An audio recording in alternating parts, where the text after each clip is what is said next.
Something that sounds so simple like a power bank to charge your electronics while traveling can actually be quite a difficult matter, since a lot of the information is unclear, missing and even misleading. To start with one of the most confusing aspects, quick charge. Most power banks are advertised as being quick charge or a similar technology, but upon further inspection this usually only means quick charge out and not quick charge in. The result is that indeed the power bank will charge your phone really quick, but the power bank itself still charges slowly. And the differences are big. A 20,000 mAh battery without quick charge can take up to 18 hours to charge, while a same-sized battery with quick charge is done in 8 hours. And especially when traveling, this is an important difference because you don't always have loads of time to charge your power bank. So for me, a power bank used for traveling definitely needs quick charge in or a similar technology like Anker's PowerCore. So, now you have a fast charging system. Well, not yet, because the power brick also has to support the technology, otherwise you are still condemned to the old and long charging times. It takes me more than twice as long to charge this power bank with a classic 5-watt charger compared to this PowerCore charger.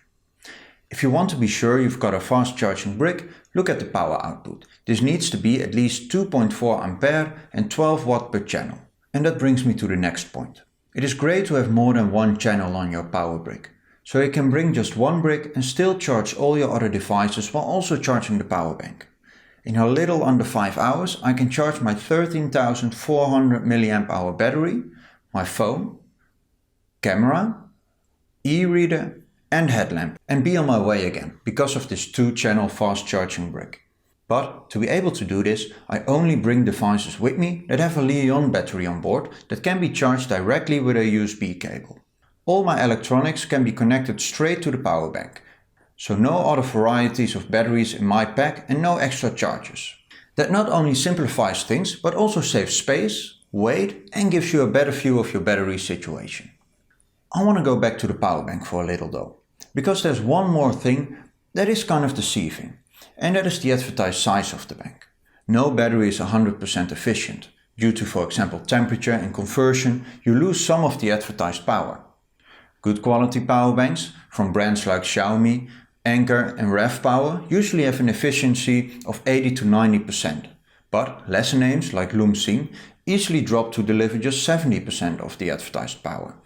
And the cheapest brands and no-name products can even convey just half of their capacity to your device. With all this in mind, there's one last thing to look at, and that is weight. The original Anker PowerCores were incredibly popular for their great power to weight ratio, but because they don't have a quick charge in, they don't fit my needs. The new Anker PowerCore Plus and PowerCore 2 models still offer a fine power to weight ratio, but it's not exceptional anymore, and something like the Xiaomi 10000 will offer the same functionality at a similar weight. So, to conclude, get a power bank from a respected brand with high efficiency that supports some form of fast charge in, not only out. Don't pick an overly large battery. For most hikers and travelers, something between 7,000 and 14,000 mAh should be enough. Pair it with a power brick that also supports fast charging, preferably with 2 channels so you can charge your other devices while also charging the power bank. And lastly, you can simplify your electronic system and save both space and weight by making sure all your devices contain rechargeable Li-ion batteries that can be charged directly from the power bank, without the need for extra chargers or other types of batteries.